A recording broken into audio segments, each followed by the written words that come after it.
Well, we made it, everyone. It's officially about to be the last game of the season. And the Steelers have already clinched the playoff berth, and yet somehow I don't think that this game could be like any more pessimistic for some fans, but that's okay. We'll still talk some football here on the Southside Beat. Welcome to the show. Welcome. Thank you for listening. My name is Chris Halicke. Joining me, Greg Macafee, Matt Williamson. What's going on, guys? What's going on? How we doing? Of the season. Yeah. Yeah. Everybody have a good New Year?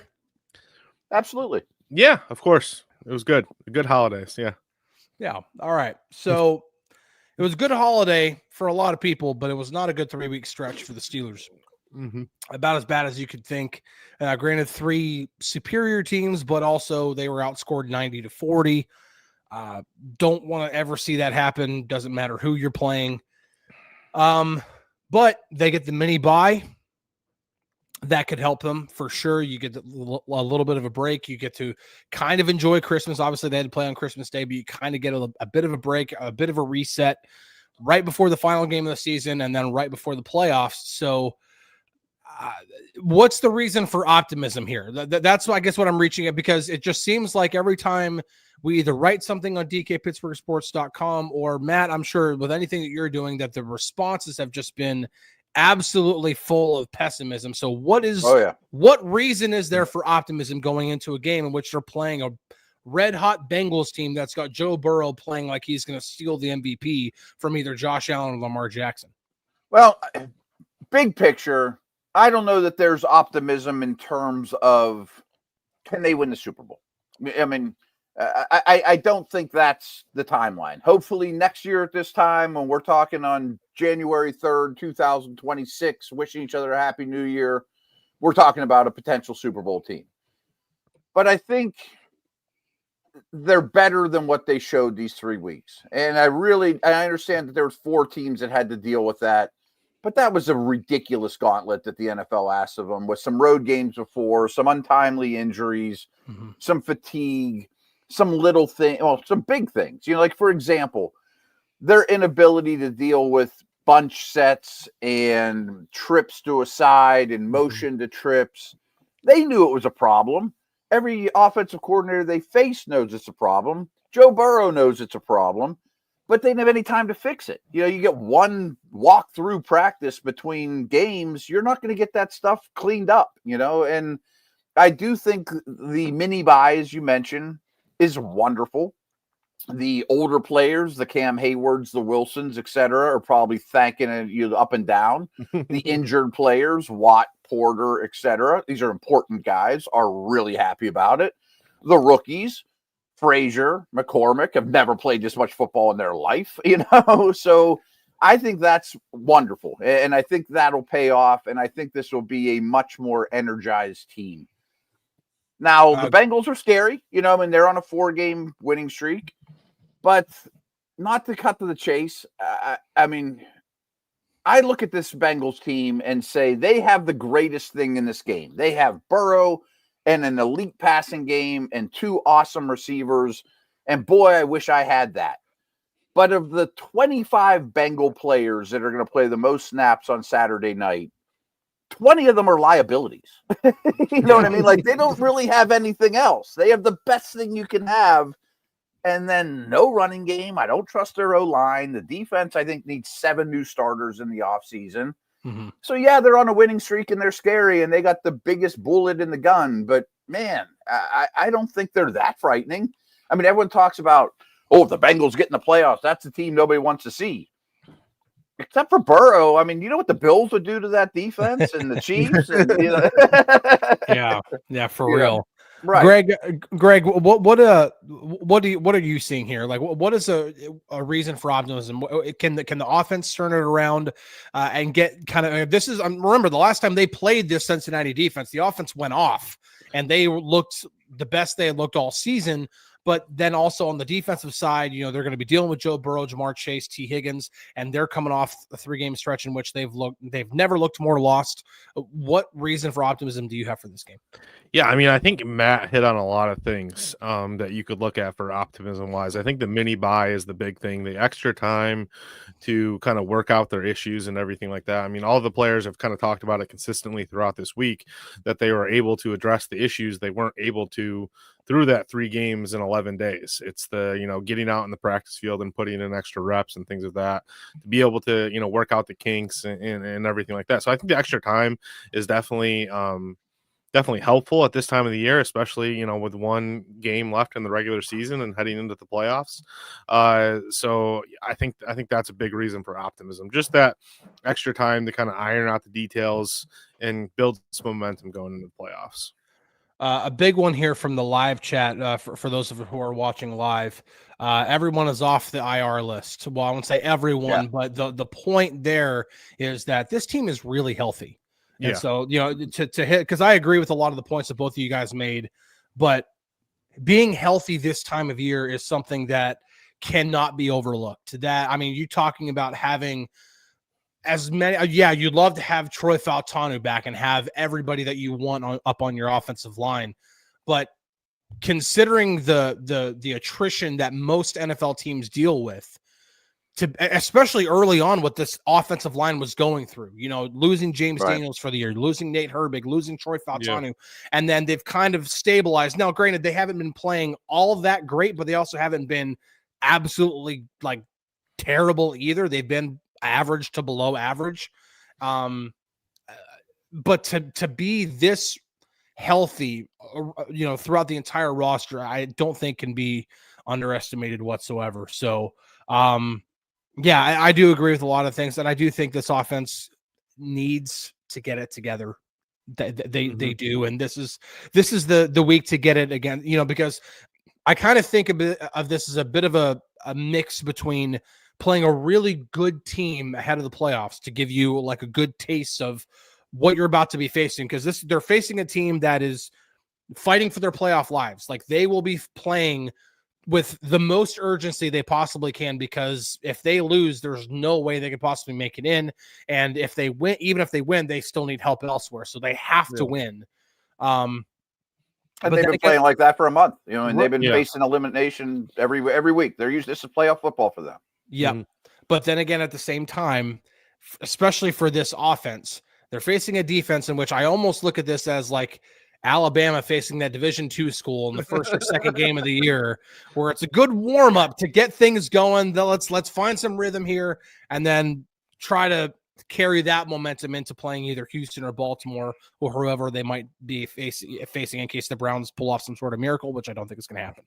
But let's take a quick break, and then we'll jump into this matchup even more, because there's some X's and O's here, stuff that's going on here. The Bengals, what are they doing well over these last 4 games? So we're going to jump into all that right after this. At DK Pittsburgh Sports, we take pride in coverage that connects our city's fans to their favorite teams. Now, that connection's stronger than ever. Introducing our all-new state-of-the-art app. Find expert inside reporting and original podcasts. Check live box scores. Track the latest stats. Chat it up with our community of thousands of fans, all in one place. The new app from DK Pittsburgh Sports. Coverage that connects. All right, so Saturday night, 8 p.m., the Steelers will know whether or not they will be playing for the AFC North crown. If the Ravens win, they cannot win the division. The best they can possibly finish is 5th in the AFC. If the Ravens somehow lose to, I think it's Bailey Zappi and the Browns, then the Steelers would actually have a chance to win the AFC North with a victory over the Bengals and secure the number 3 seed, which guarantees a home playoff game. I am rooting for the latter, so I don't have to go anywhere next weekend, but it's also my job not to root for anything, so I'm just going to go and cover the game regardless of what the circumstance is. And the Browns, I think, are 19.5-point underdogs, by the way. So I'm preparing for the flight to Houston or the drive to Baltimore. I'm just preparing for one of those two things. Hopefully not in Buffalo. Oh, well, I don't Yeah, think that's- they can. I don't think they can fall to 7. They cannot fall to 7. Oh no, I'm sorry. I was getting my wires crossed there. Yeah. One of those two. You're right. Yeah, so it'll either be assuming the Ravens take care of business, which pretty safe assumption. Mhm. The Steelers will be either the number 5 seed traveling to Houston, or they'll be the number 6 seed traveling to Baltimore and having to do that one again. So, yay! Get to go to Baltimore twice in 1 year. That would be so fun. I remember you really enjoyed it the first time around. Oh yeah, it was so great. and honestly, Houston would be the trifecta of just cities I don't like, because I already had to go to Philly this year. I already had to go to Baltimore, and then Houston would just be the third. I'm just Low on the list too. Oh yeah, I just don't. I'm not a fan of Houston. Sorry for any Houstonians out there. All right, so the Bengals have won 4 straight. I think we can all safely assume that the biggest reason why they've won 4 straight is because Joe Burrow's become Joe Burrow. Not that he was really not playing at a Joe Burrow level before, but he's kind of taken his game even to another level. And just that trio of Joe Burrow, Jamar Chase, and T. Higgins are just dynamite. And even then, Mike Gesicki's been a really good target for them in the passing game too. But what else? You don't win 4 straight just because the quarterback and the receivers are playing lights out. They have to be doing some other things. What else are the Bengals doing right now that is helping them win football games, Greg? Well, I mean, leading into the last time the Steelers and the Bengals faced off, the Bengals defense was giving up, 38 points, 40 points, 33 points. Like they were giving up a lot of points. And, over the course of the last 4 games, I'm pulling up the final scores right now, but they've given up less points. They've kind of locked in terms of the points they've given up on defense. I mean, if you look at their last 4 games, 20 points to the Cowboys, 27 points to the Titans, 6 points to the Browns, and 24 points. So they've given up less points over the course of the last 4 weeks during this winning streak, which has allowed the offense to kind of take advantage of leads and, scoring. Matt, what are you seeing from this Bengals team over the last 4 games? Yeah, and we just listed the opponents. It's not exactly the Eagles, Ravens, and I mean we're talking about Rudolph and Rush, and I mean it's not a murderer's row of quarterbacks or offenses. Yeah, but I do think one thing that has changed in their favor since we saw this team last on defense is they're making big plays. I mean they've got quite a few sacks since we saw them last. They had 6 against the Browns. They're taking the football away. Mm-hmm. So I don't know if that's super sustainable or is that fluky against bad teams. Probably somewhere in between, but it's better than when we saw them last. Mm-hmm. And what worries me from their perspective is as awesome as the passing game is, and Burrow's unbelievable, and those guys, we know, I mean, we could say all the accolades in the world. And I don't think Chase Brown's wonderful, but anyone that plays fantasy knows that he got like every backfield touch. Mm-hmm. I mean, like 90% share of the running back touches. And now I'm sure he's not going to play. Khalil Herbert has like 15 carries or something like that as a Bengal. I mean, maybe it's even less. He's bad in protection. And as you mentioned, Chris, in a game they absolutely have to have, I wonder if they just throw it every snap. You know what I mean? Like, Joe, you're our guy. That's our path here.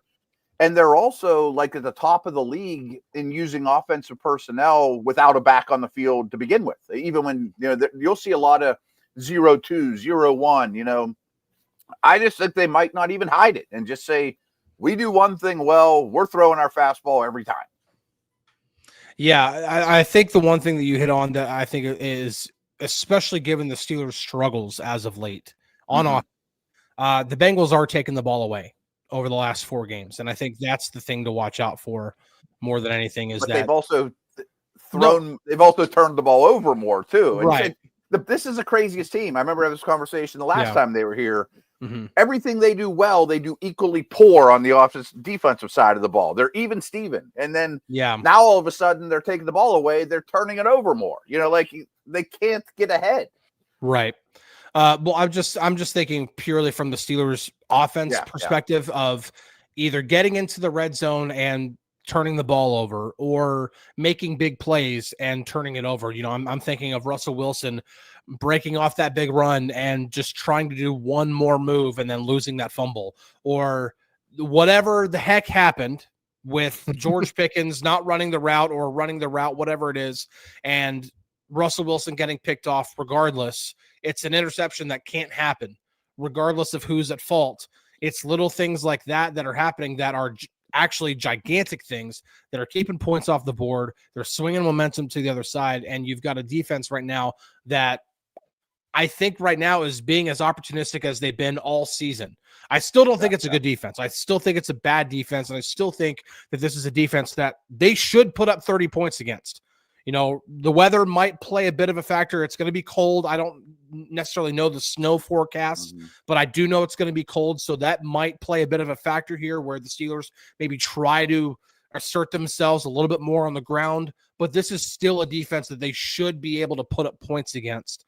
They just have to take care of the football, and they have to know that this is a defense that's being opportunistic as of right now. So I wonder, okay, so that kind of leads me into what are the keys to success in this game? I don't try to necessarily do like, what are your 3 keys, but what does this team have to do in order to win? Because is it like selling out to stop Joe Burrow? Is it like, okay, we're just going to have to outshoot him the entire way? Because that's kind of the way it went last game.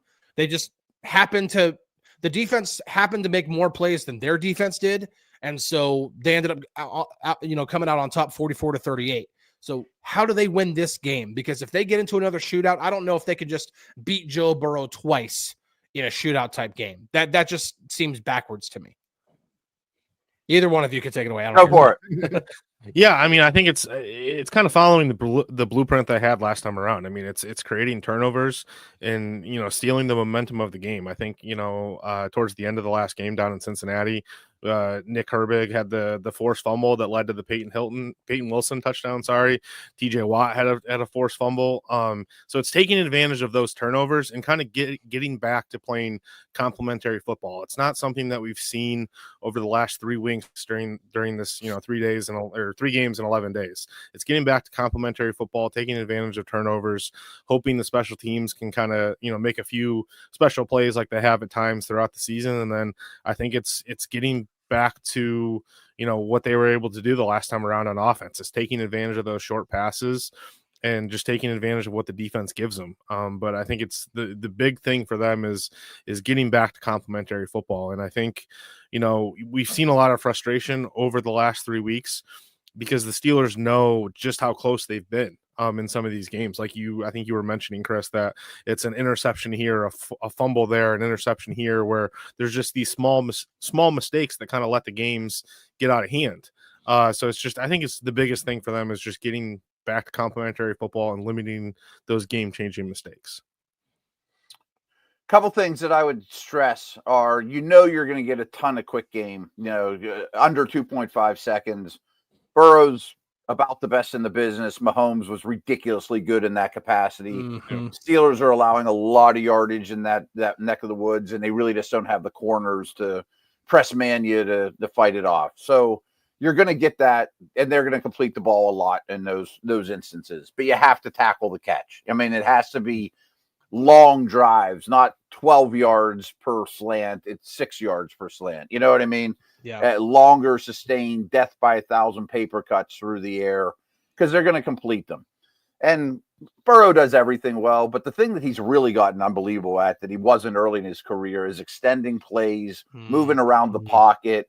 So not only is he ridiculous when it's under 2.5 seconds, but he's now like the best in the league when it's over 4 seconds.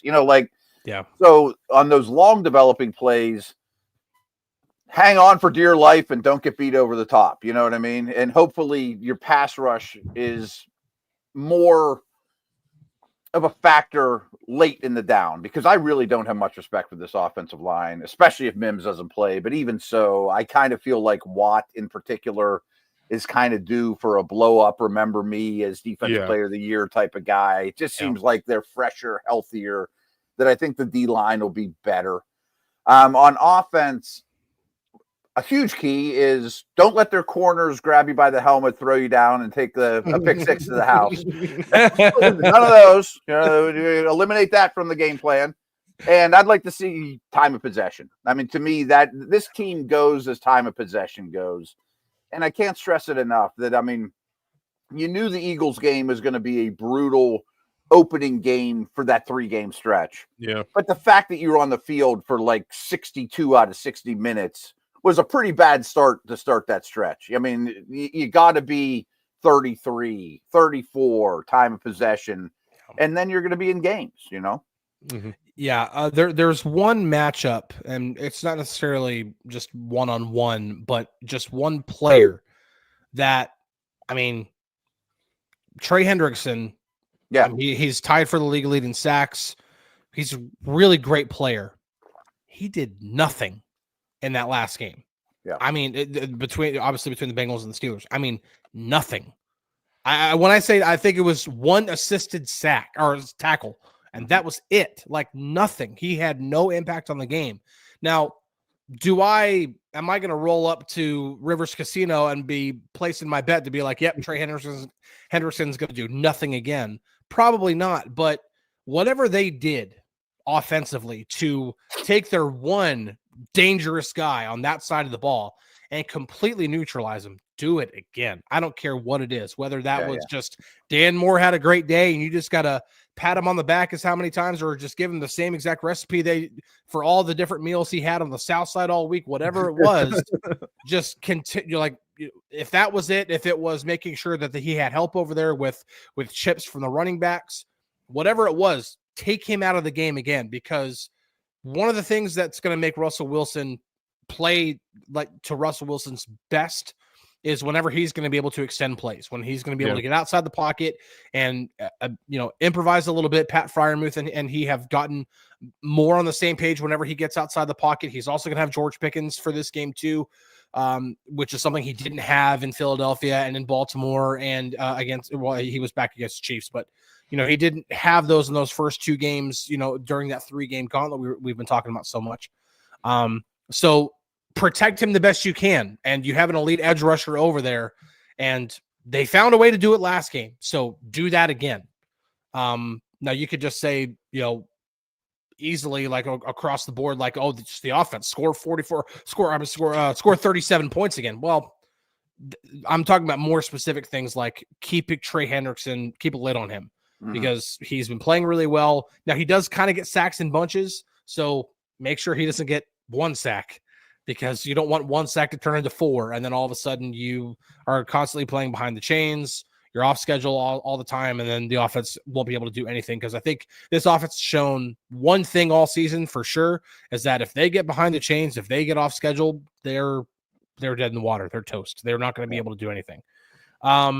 Let's go ahead and get into picks. Real quick, one other thing I want to stress for this game that I would imagine almost has to change is, remember all those middle of the field, short running back receptions that were just open time and time again. And the Steelers had an ungodly amount of yards after the catch too. There's no way the Bengals are going to give you that again. Like these are professionals and a defensive coordinator that at least is going to make you do something different, whether that's sideline routes or whatever. I can't imagine they're going to be like, let's just do that again. That worked so well, I mean, no, seriously, because I remember during that game, like we're all in the press box, and I'm like, keep doing that. Yeah. Don't go away from it. Yeah. Like if they keep giving that to you, like, I don't care if you're only throwing it, 2 yards past the line of scrimmage. If they're giving you that where you can get 7 yards here, 11 yards there, 9 yards, like by all means take that. Those are easy. Yeah. Those are the easiest yards you're going to get. I'm actually going to be trying to pull this up right now. I'm going to look up what Russell Wilson's time to throw was in that game. I think that was the lowest of his career, or lowest of his Steeler career, and one of the lowest of his career. It was, and they came out throwing on first downs a lot more. It was a much different feel to the way that they attacked them. I think that was week 13, if I'm not mistaken. Russell Wilson's time to throw in week 13 was 2.77. So it's actually a little longer. It's low for him.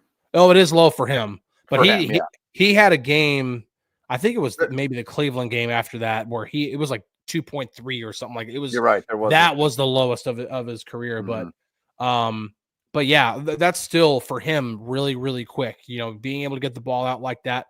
But then also, again, being able to escape the pocket, get out quickly, almost like if, okay, your first read's not there and you got a lane, get out there and find Pat, or find a lane and go find Pickens, something along those lines, because whatever it was working in that game. And shoot, man, I would try to replicate as much as you can what you did in that game.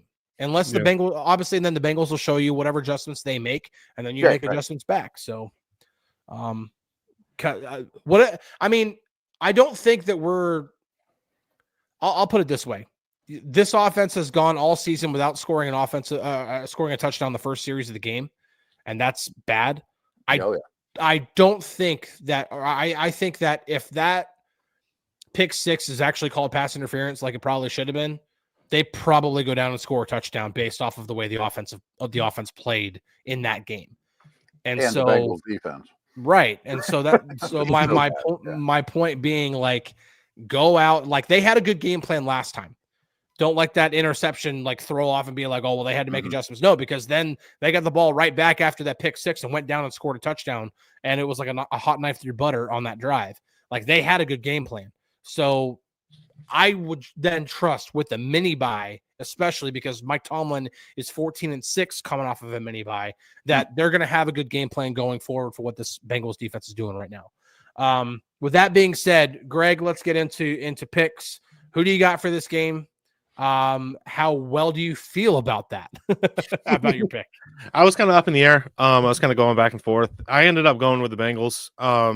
I've kind of been high on Joe Burrow the last couple of weeks. I mean, he's playing at an MVP type level. And obviously he had a pretty big day last time these two faced off, and there was just a couple turnovers late that kind of, cost the Bengals the game. So I figured paired with the defensive struggles of the Steelers, I think he's going to have another big day here in Acrisure and, try to give his team a chance to make the playoffs. So I went Bengals. 28-24. 28-24. Okay. All right. 28-24. I can see that.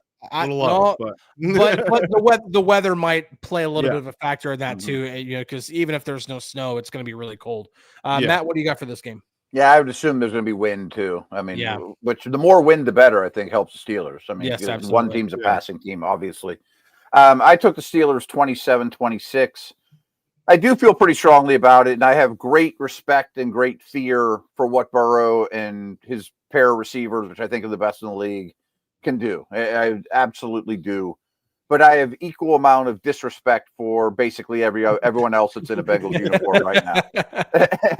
and frankly, I think, standalone game at home night, long week, as you mentioned, is just so Tomlin perfect, and proud team on an 0-3 stint that has a mini bye and can soothe their, aching bones and aching ego a little bit. I think that all really plays to the Steelers' favor. They're healthier. I think they win this game. I guess I'm the tiebreaker then. I also went back and forth on this one for a while. I also have great respect for Joe Burrow. For a while, my MVP vote was going to go to Lamar Jackson. Josh Allen was starting to make me rethink that for a while, and he still kind of is. But Joe Burrow has thrown his hat in the ring for me, and so now I really have the playoffs. Idea. That's a pretty strong case. That's what I'm saying. I put the team on your back. I think if the Bengals, not to give my ballot away like right now, but for the PFWA awards, whenever I vote on if the Bengals do make it to the playoffs, I will probably be voting for Joe Burrow for MVP. That being said, I also think that this Bengals defense just is not good. I do worry a bit about the way this offense has been playing in the red zone versus the way the Bengals have been more opportunistic as of late. But I like what this team does when they're coming out of a bye or a mini bye. The numbers speak for themselves. Mike Tomlin is phenomenal coming out of a full bye week, and he's a little less as good, but still very strong coming out of a mini bye. The last time they played this Bengals team, they were also coming out of a mini bye, and they had a good game plan. I think, obviously the defense struggled with Joe Burrow, but which defense this year hasn't struggled with Joe Burrow. Right. But the offense came out with a good game plan. I think I would trust that this mini bye could be a good reset. So I'm a bit reluctant in it, and I still have it being a really close game. And this could be a Chris Boswell final seconds field goal that helps get them to 11-6. But I've got the Steelers winning 33-31. I certainly trust the Steeler kicker more than the Bengals kicker. That's true. Yeah, and true. Talking about it being cold, possibly windy, if there's snow falling too, because just because it's not in the forecast now doesn't mean it won't be tomorrow. Because I think even today, for those living in the Pittsburgh area, I think they were only calling for like an inch or two wherever I am. And I think we've at least gotten 3 or 4 inches, at least where I am. So who knows what the forecast is going to be. But one thing we do know, it'll be cold. For sure. It's gonna be cold. I am hoping, praying to God, taking you behind the scenes a little bit, that press box is actually blowing heat and not air conditioning, because my hands usually freeze in the press box. So either way, thank you guys so much for tuning in. It's been a great season. We'll obviously be back next week regardless, because, well, regardless of what happens in this game, the Steelers are going to be playing in the playoffs. We just don't know where they're going to be playing yet. Could be one of 3 places pretty much at this point. They'll either be playing in Pittsburgh if the Ravens happen to lose and the Steelers win, or obviously it'll be either in Houston or Baltimore. So either way, we'll be back next week. And until then, we'll catch you guys in the flippity flip. We'll see you later. See you guys.